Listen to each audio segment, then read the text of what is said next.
বিশ্ব ফুটবলের ইতিহাসে এমন এক কীর্তিতে নাম আছে হুলিয়ান আলভারেজের, যা করতে পারেনি আর কেউ। প্রায় 100 বছরের রেকর্ডের তালিকায় নাম শুধু আর্জেন্টাইন স্পাইডারম্যান খ্যাত এই ফুটবলারের। আকাশী নীল জার্সি গায়ে যেই টুর্নামেন্টেই মাঠে নেমেছেন সেটাতেই শিরোপা জিতেছেন এই তারকা, সাথে আবার নাম রয়েছে অনন্য কীর্তিতেও। তবে কি এমন অন্য রেকর্ডে নাম রয়েছে আলভারেজের যেখানে তার ধারে কাছে নেই অন্য কেউ, সেটার বিস্তারিত থাকছে।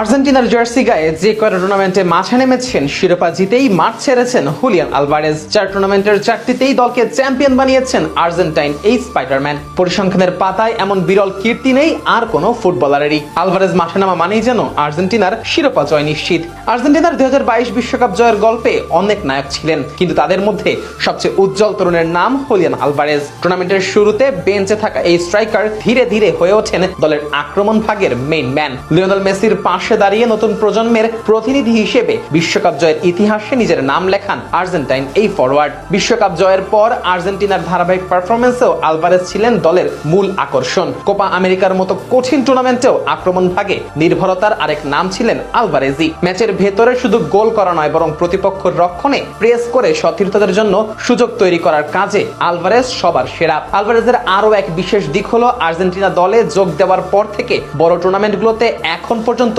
শিরোপা হারেনি এই স্ট্রাইকার। এর মানে হলো তিনি যত বড় আন্তর্জাতিক প্রতিযোগিতায় খেলেছেন আর্জেন্টিনাকে সেখান থেকে শিরোপা বা বড় সাফল্যই এনে দিয়েছেন। দলের কাঠামোতেও তার ভূমিকা যে কতটা কার্যকর তা বোঝার জন্য এই পরিসংখ্যানই যথেষ্ট। এছাড়াও আরো এক বিশেষ কীর্তিতে নাম আছে আলভারেজের, যা করতে পারেনি গোটা বিশ্বের আর কোনো খেলোয়াড়ই। একই সিজনে ক্লাবের হয়ে ট্রেবল জয়ের পাশাপাশি বিশ্বকাপ জেতার কীর্তিতে নাম আছে শুধু হুলিয়ান আলভারেজেরই। 2022 সালে কাতার বিশ্বকাপ জেতা আলভারেজ এর আগে ম্যানচেস্টার সিটির হয়ে জিতে নিয়েছিলেন ট্রেবল। প্রায় 100 বছরের ফুটবল বিশ্বকাপের ইতিহাসে এমন আর কোনো খেলোয়াড়ই নেই যে কিনা একই সিজনে বিশ্বকাপের সাথে ট্রেবল জেতার মতো কীর্তিতে নিজের নাম লিখিয়েছেন। আর এখানেই আলভারেজ সবার থেকে অনন্য।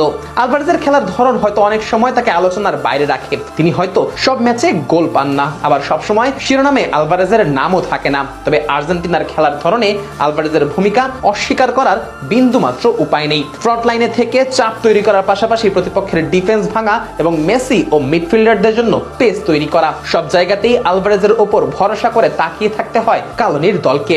ফুটবলে অনেক তরুণ তারকাই আসেন, আবার কালের পরিক্রমায় তারা হারিয়েও যান, কিন্তু আলভারেজের ক্ষেত্রে বিষয়টা আলাদা। তার মতো একজন স্ট্রাইকার প্রতিটা দলের জন্যই স্বপ্ন, তাই তো ক্লাব ফুটবলেও তাকে দলে ফেরানোর জন্য লেগে আছে কারাকারি। হুলিয়ান আলভারেজ হয়তো এখনো আর্জেন্টিনার সবচেয়ে বড় তারকা নন, কিন্তু পরিসংখ্যান বলছে তিনি দলে আছেন বলেই বারবার সাফল্য ধরা দিচ্ছে আর্জেন্টাইনদের হাতে। আর ফুটবলে এমন খেলোয়াড়রাই দিন শেষে ইতিহাসের পাতায় নিজেদের জায়গা করে নেন। লিওনেল মেসি যখন তার ক্যারিয়ারের শেষ দিকে, তখন সেই শূন্যস্থান পূরণের দায়িত্ব ভবিষ্যতে আলভারেজদের কাঁধেই পড়বে। আর জাতীয় দলে তার এখনকার ধারাবাহিকতা যদি অব্যাহত থাকে, তাহলে আর্জেন্টিনার পরবর্তী যুগের সবচেয়ে বড় মুখী হবেন স্পাইডারম্যান খ্যাত এই তারকা ফুটবলার।